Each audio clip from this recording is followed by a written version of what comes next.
Fucking excuse me, Desro. What were you saying during the introduction? I couldn't hear you on account of the introduction. In the bottom right, the blue Terran player, we have Intense. No, sorry, I sniped it. Now you have to do the other one.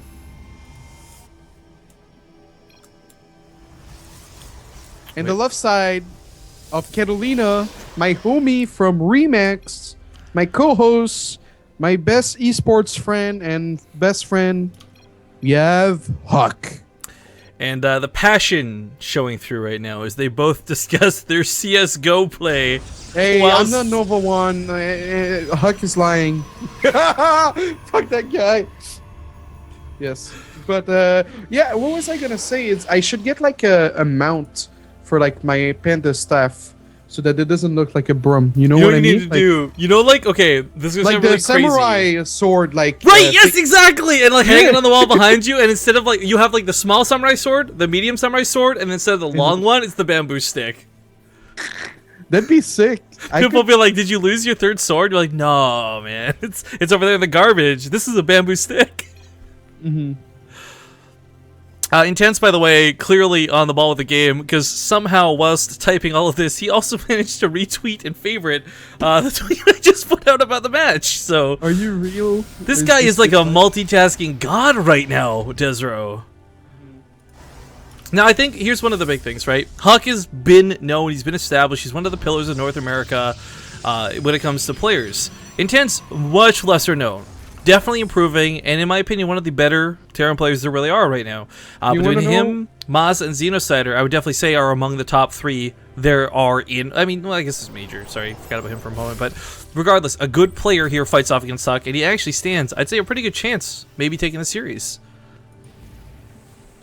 You know, the first time I met Intense, I shat on him at MLG, and he was, like, kind of mad, because I think I, like, danced my units or something. And he wasn't really good back then. Yeah. The tables have turned.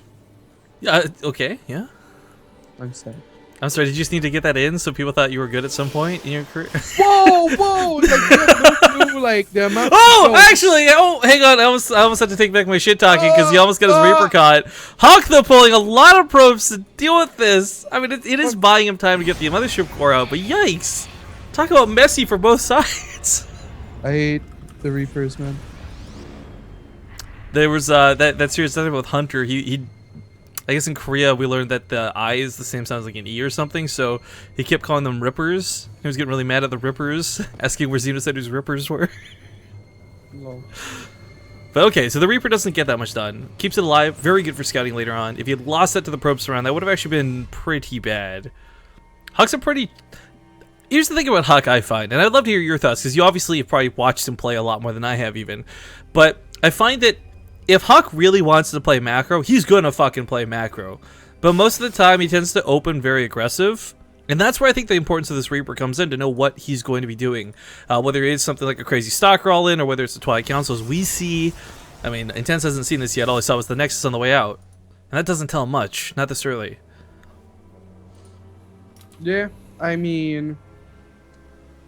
It's just... He's scouting for everything because of that. Like, he didn't see anything. So he's scouting the top right. Oh, we have a scan now. And now he knows. Says Reaper is gonna... Hey. Sees the Dark Shrine. Good scan. Great scan. Yeah. Very good.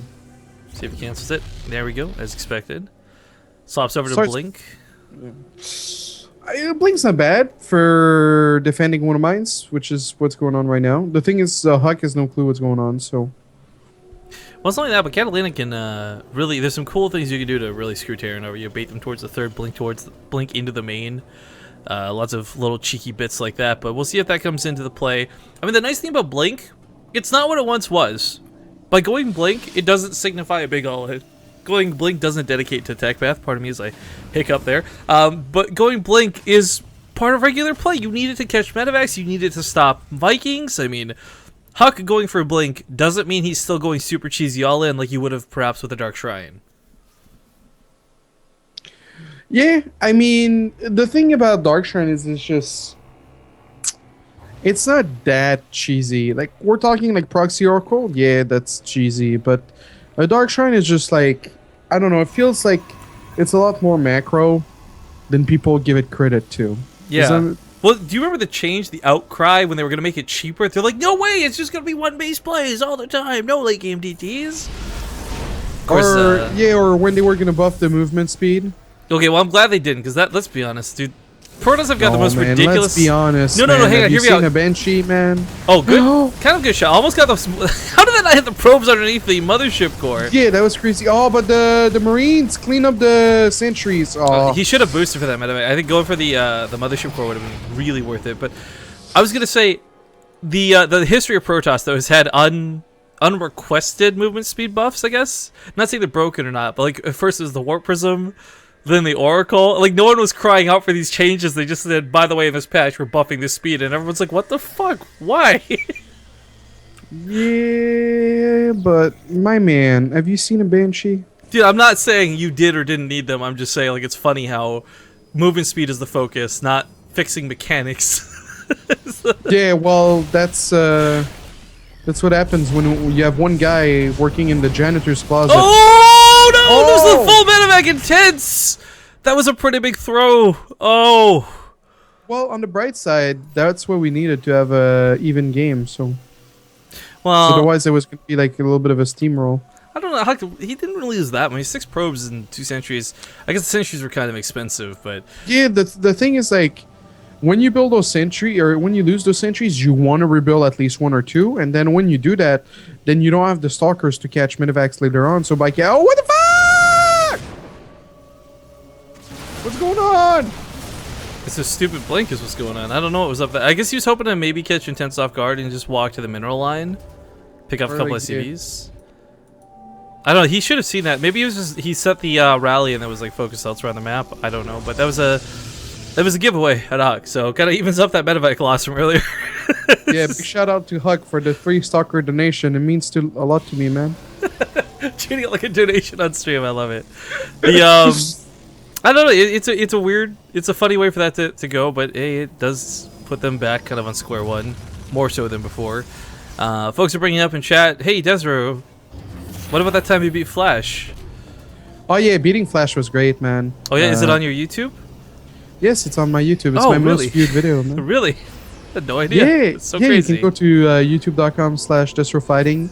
You see me beat Flash in a ladder game when he was learning StarCraft 2, because the Kespa pros when they switched from Brood War to StarCraft, they did it at the end of Wings of Liberty, and so it's a Wings of Liberty game on Ohana. Actually, didn't they took a while to swap from. I remember there was that thing where Kespa players weren't actually playing StarCraft for a long time. They were stuck on Brood War for a very long time. Yeah, they started switching in 2012, like the summer. That's when they started switching. And I played Flash. Yeah. I was shaking. I wonder how many of them regret that they didn't stay on that Afrika train for that viewership number, baby. Yeah, but then you split the pie even more, and then you're not considered like a pro gamer. Well, not only that, but like they always talk about how Afrika like artificially inflates the numbers, and we don't actually know that there's like 5,000 people watching Beast who play Brood War. Mm-hmm. But anyways, all of that aside, we do have HuK taking a third, we do have Intense taking a third, so this is heading for that macro game, and for me, a big question kind of comes into like who's going to play this out better. A lot of the times we've seen the Vikings versus the Colossus, while the Zealots charge into the Biostorms possibly on the side. But what I really like for HuK is his upgrades are looking fan-freaking-tastic. He has not slouched on these at all. Yeah, there was the most stupid debate in chat, by the way. I don't know if you witnessed that, but I didn't because I'm watching the gamer casting, Desert.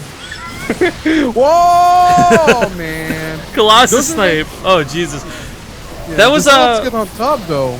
Yeah, but I mean that was really bold for Intense to even move up that ramp. I mean the force fields. The Zealots aside for a second, the force fields would have caused a lot of trouble. I can't imagine getting the Colossus was that risky, worth the risk, but it is sort of paying off. I know the Colossus comes to the front lines, and HuK's warping in more Stalkers, but I kind of feel like Zealots might be the key. There's no Marines left. There's no DPS here to take them down. Regardless, Intense is going to back away, and HuK finds himself now fighting against a Terran player who's not only going for 4 Vikings at a time while hiding the 4 or 8 he already has, but moving on to Ghosts. Intense, it feels like he's really in control of this game. Well, yeah, he really is. HuK has some really nice upgrades though, and Intense is a little bit slacking with the 2-2. Actually, Intense doesn't have an armory, man. No, Intense is I going think for that's the on pull. purpose. Choo Yeah. choo! When he's got this much going, I mean, I don't know if he'll wait for a ghost or if he'll just go for it. But the thing is, he does have enough Vikings to topple the Colossus. There's no question about that. But big question I have for you, actually. What's more, is it important, Desro, that somebody makes the plural of a Colossus very vocal? Or do you care that someone calls it a Colossus versus a bunch of Colossi? Colossi sounds dumb. I like to say Colossuses. Thank you! Well, okay, I don't think Colossus sounds much better. It's kind of like fox or sheep. You know, you don't say sheeps. The shippo. Like look at all those sheep over there. You know, look at all those Colossus. Yeah. Personally, that's my approach to it. But I just curious. Thanks for your opinion. Yeah, of course. Colossi sounds really dumb, man. I don't know why anyone would get behind that. But we have a train. Woo! Yeah, it's The hype. 3 different bases worth of trains too. But that Viking count is ridiculous. On 18, HuK's only got 2 Colossus. The thing is, he's going to be able to land these, and they're just going to soak hits for the bio all day long. There's nothing here to really stop him. Ghosts are on the way with this army too. Don't forget, guys, there's going to be EMPs. HuK's not going to get that 3-3 timing he's waiting for. Hoping to buy enough time until he's ready to go for it. But here comes the SCV train. The Desert said choo-choo. Or maybe, what's the sound a steamroller makes? Because he's just coming in hard. All the Zealots stuck on the SCVs, Marines just free to fire as much as they would like. The Vikings hunted, well, what they could. There wasn't much to hunt in the first place. And this is going very well for Intense. He's also got this second round of units ready to go. Vikings saying, alright, I'm being kind of useless. Maybe I'll land soon. There we go. But this third base going to go down. HuK does get his 3-3, but it's on a 37 army supply. Look at this, the accidental flank, because he not macroed or microed properly. Woo! 100 supply versus 35, and HuK is force fielding is natural and just scratching his head. What went wrong? Right, like he doesn't have storms behind this. It's just Colossus he's waiting on. And guess what? Those Vikings are just going to lift up to the air once again, take to the skies, and knock him down. Boom. That actually looked really cool. There's so many of them. Yeah.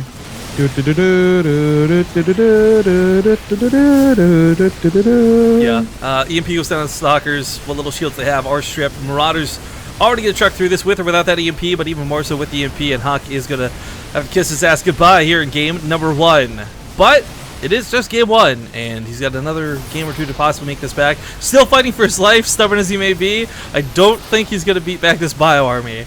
We were wrong on the call earlier versus Hunter versus Masa, but I think it might be a little too one-sided this time. I don't know why he's being so salty, man.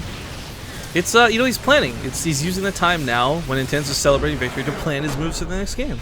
HuK's being time efficient. No? Yeah, well,